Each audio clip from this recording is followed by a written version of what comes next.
peut pas, mesdames et messieurs, célébrer la journée internationale de la femme sans accueillir au bout du fil le docteur Sahat Talat, qui est professeur des médias numériques. Bonjour. Et bonne journée pour les femmes, soit en Merci. Égypte, soit dans tout le monde. Merci. Ma première question sera une question très facile. À votre avis, quelle est la femme qui a inspiré le plus le monde, qu'elle soit égyptienne ou autre? De mon point de vue, Oui. je pense que c'était Hatshepsut. Pour moi, c'est la femme qui m'a inspirée et je pense qu'elle a inspiré à plusieurs. Parce qu'elle était forte, forte Parce de je pense personnalité. qu'elle avait pensé à l'égalité depuis longtemps et Oui. puis et cette égalité, comme vous savez, c'était très difficile et elle avait beaucoup de défis dans la société et surtout elle a tenu disons ce résultat d'être la femme guerrière, la femme en charge, la femme disons la reine de ce pays. Oui. On dit toujours que la femme égyptienne a des traits caractéristiques très particuliers. À votre avis, quels sont ces traits caractéristiques qui la distinguent même d'autres femmes arabes? Je pense que la femme égyptienne, elle est une femme très forte, elle est une femme très pacifique et en même temps, elle travaille beaucoup. Soit elle travaille dans son travail, si elle sort à travailler, ou au foyer. Vous êtes professeur à l'université, vous parlez beaucoup avec des jeunes filles et de jeunes garçons, bien sûr. À quel point vous pensez que l'idée de l'égalité entre la femme et l'homme existe entre ces jeunes? Je pense que la jeune génération en ce moment, ils savent tous, disons, soit hommes, soit femmes, soit garçons, jeunes, tous les jeunes, disons, femmes, hommes, ils savent bien qu'est-ce que ça veut dire l'égalité. Je pense bien, ils savent qu'est-ce que ça veut dire cette égalité, surtout à l'université.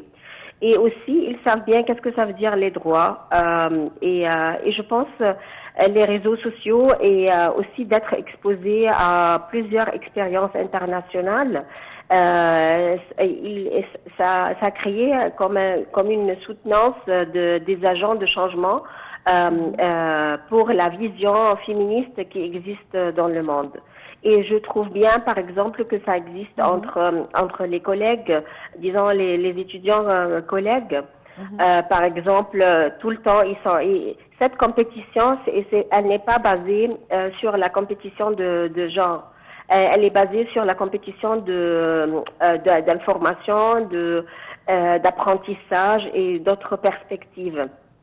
Donc peut-être nous sommes en train maintenant de voir une nouvelle génération dans notre pays et peut-être dans tout le monde et en Afrique surtout.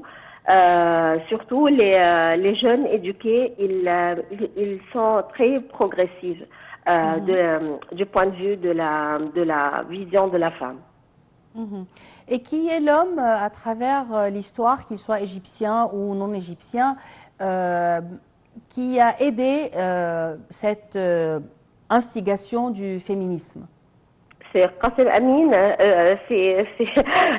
il est la personne la plus célèbre et non seulement ça, il a vraiment travaillé pour l'émancipation de la femme avec tous ses bouquins, avec son écriture, avec aussi de créer un monde des intellectuels égyptiens qui ont poussé que la femme durant ce temps d'en avoir cette anticipation et aussi d'être, disons, à l'écart elle était tous à l'écart du progrès, si on peut dire, socio-culturel et socio-financier aussi. Et il y a un point très très important, c'est que de pénétrer l'idée l'autonomisation de la femme économique, surtout de la femme. Ça lui permet vraiment de sortir de cette éradication de la pauvreté et aussi de créer une sorte de nouvelle croissance économique et inclusive dans notre pays et aussi dans le monde entier. Il faut penser maintenant que on a besoin vraiment de faire cette contribution pour cette économie, parce que cette égalité va créer un pays beaucoup plus fort, un pays beaucoup plus jeune, et surtout notre jeunesse en ce moment est en train d'en avoir beaucoup de nouvelles idées que nous n'étions pas vraiment mise à voir cette idée avant. Mais maintenant, non. Avec tout le progrès technologique et avec cette participation permanente dans les réseaux sociaux, d'être aussi exposé à toutes les expériences internationales, ça a beaucoup changé la mentalité. Vous ne trouvez pas que cette émancipation de la femme n'a pas beaucoup servi à la femme, surtout aux jeunes filles d'aujourd'hui, parce que elles sont sous un stress qui augmente de jour en jour. On voit la femme jouer plusieurs rôles qui doivent être joués par l'homme, comme par exemple les hommes qui financent leur foyer, qui sont tout à fait... c'est elle, l'homme du foyer, c'est pas son mari. Est-ce que vous pensez que cette idée-là, elle augmente de jour en jour, pas seulement en Égypte, mais dans le monde entier? C'est la femme qui assume plus de responsabilités aujourd'hui.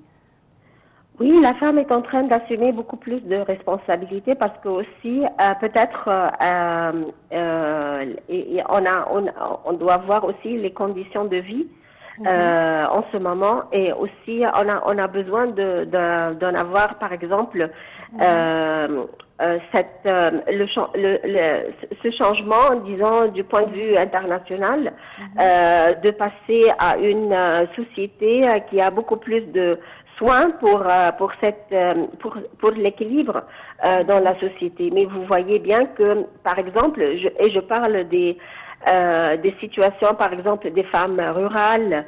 Je parle aussi des femmes qui sont en train de travailler parce que peut-être leur mari ou elle est devenue disons la maîtrise ou disons la responsable de sa famille. Donc elle doit travailler dans sa maison et elle doit aussi confronter la société et confronter